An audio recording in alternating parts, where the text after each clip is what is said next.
amidst adversity and the most wicked offences, of fences and borders and boundaries abounding, we were bound into bondage. Bound not only by those around us, but too by those within us, for those without us who cared not about us, save as slaves. Thus then they take what God gave to us before birth or grave. So by 2 or 4 or 87 years we go to Lomboko, the slave fortress. Then in 2s or 4s or 87 years we row. True, the pure white sails catch the air and carry it across the sea. But when the wind that wails fails, it is down below deck that the strongest of wailing winds from our failing lungs powers this vessel, Tekora, to and fro. We breathe with our breaths and heave with our hearts as the weave of our legs and our backs and our arms groan and grieve, grabbing oars to avoid the lash of the whip. We push and we pull for the ship. We carry it not to a new home, merely the new Rome. Our minds and our spirits so too roam as we row and row toward the Amistad. I missed adulation and the adoration of my people, whom I ruled with kindness and love. Like a priceless prince I was, now a price worth printed advertisements and adverse enticements. They tell of our arriving upon and deboarding the Tekora, now here in Havana sold, soon to board the Amistad. They tell not of our bodies strewn, striving aboard the Tekora. They tell not of our morning, night and noon deriding and being bought in Havana. They tell not of the ship crew's doom, dying aboard the Amistad. Some of the crew killers, like me, dying for kingdoms and lands left behind. Others killing to live or to love again. Still others dying to walk, becoming the walking dead.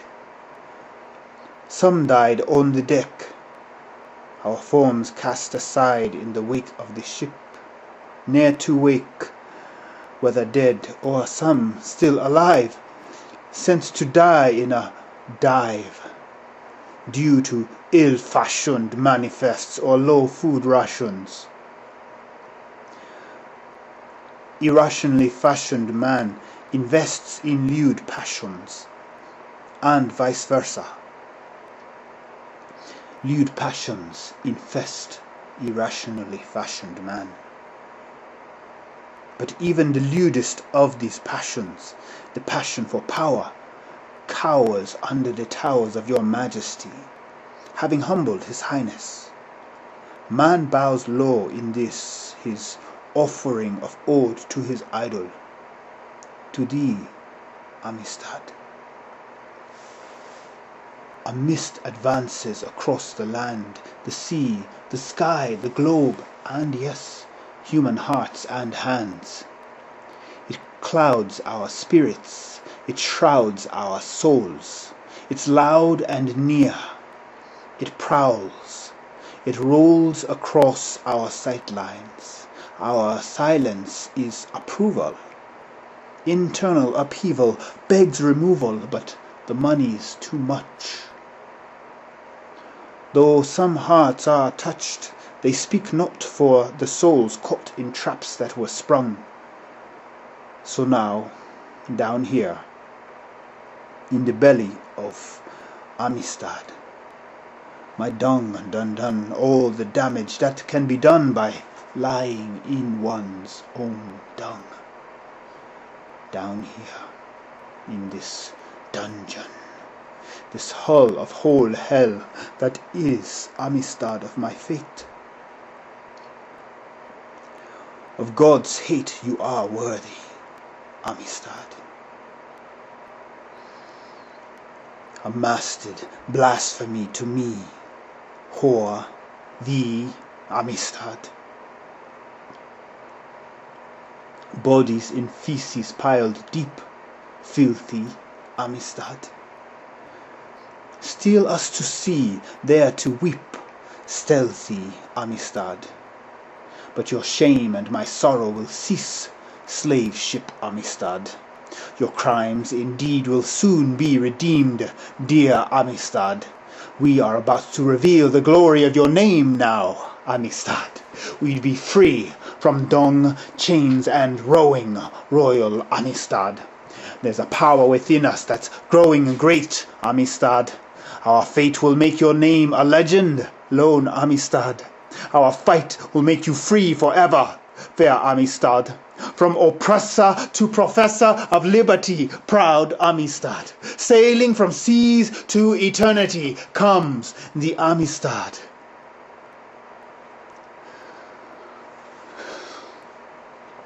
These great things of you, they will claim because of me, my Amistad.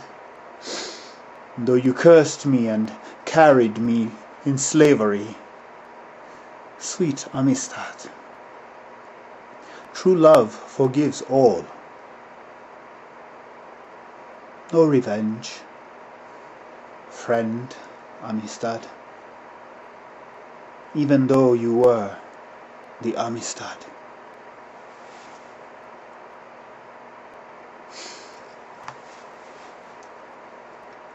A mast, agitated, suddenly unchained, we overtook the crew of the Amistad.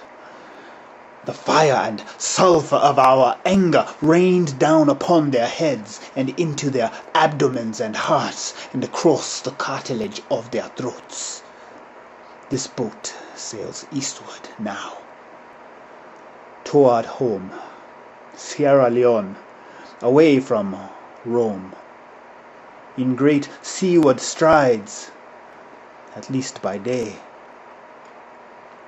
But we mistook their cunning and craft, for the mast and sail they did crane not forward but aft, after wee hours of dark, when night no longer slept, but when we, the dark and hours, too long ere slept, then wept when the light of day 6 weeks hence brought land not of home, not of Sierra Leone, but of sailors, lieutenants. The chains come back on. The chance that had come so close is gone. So now we are removed from on board the Amistad, never to be bound, chained, or carried by her again. But whilst with her, we did make her free, and her story we will take now to land, into this strange country, with its strange laws and its strange system of chiefs, who will try us as criminals and as cargo. Now into another rebellion inserted. Though bloodless for us 44, it will hurt just as much. Towards such things we march, as the flesh of our feet at last leave the deck and the hull and the chains, and the fight and the blood and the pains and the plight and the good and the bad that was done aboard the Friendship, aboard La Amistad.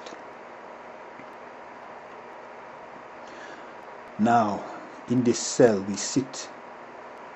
My fellow prisoner and tribesman Yamba has a book that the miserable-looking people gave him when we first sat before the council of very small chiefs. and the old man that was the chief of that council. Yamba pretends to read the book when we sit before the new young chief. Tonight, late at night, he pretends to understand it, even here in our cell. How can he understand it? We are Mende. Our language is Mende. But this book is written in the language of this land. Perhaps he might be able to decipher a few written words, as I did with spoken earlier today. In the house of this young chief and in all of the houses of their councils, many words are spoken. But some words are spoken more than others. Of the more than others of these many words, I can tell which are the most powerful, by the tones of their voices and by the turns on the faces of those that speak them, or hear them. I knew that today, if I could speak some of those words, their power would become my own, and no longer only belong to the people of this land of many words. 3 words I found, and found the courage to speak them, and my theory proved true. Their power silenced all of the watchers and advisors, and even the young chief, if only for a moment. I spoke them softly at first, to try them out. Give us free. Then, as their power flowed through me, give us free, and overpowered and overthrew them. Give us free.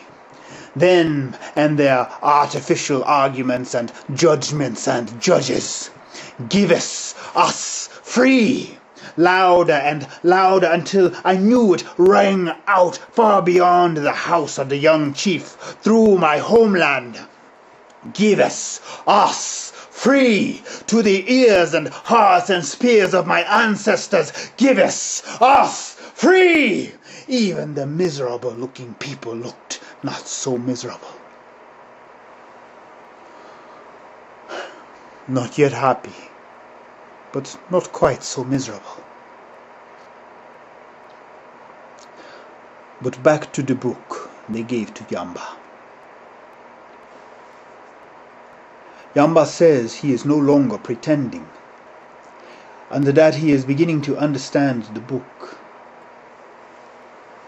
He shows it to me, that it has pictures that tell the story of the words of this strange land. He shows me that the pictures tell of a people whose suffering was greater than even ours. Then a great leader was born and did great things. He healed people with his hands. He protected them. They brought their children to him. He could even walk across the sea. And everywhere he went, he was followed by the sun. But then he was captured and falsely accused of some crime. He was bound and tortured and killed for no good reason. Killed by being hung by nails upon this high thing we do not know in Mende, this Boejima. I said to my friend, Yamba, de aloekine. Yamba, this is just a story. But I think Yamba believes this story.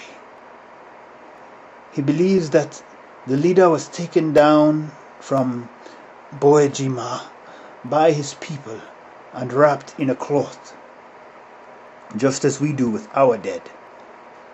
He believes that the man was placed in a cave to rest because they thought he was dead, but that he later appeared before his followers and spoke to them And finally, he rose into the sky. Yamba believes there is a beautiful place in the sky that the soul goes to when you die here, where the soul goes to be with the great leader in the book of the miserable-looking people. I do not think I can believe the story of this book. If this great leader can help us from where he is in the sky, it will be by the pleadings of the miserable-looking people, and perhaps one day my good friend Yamba. But as for me, I am still in chains, and I will continue to call upon the ancestors of my own people, who I already know.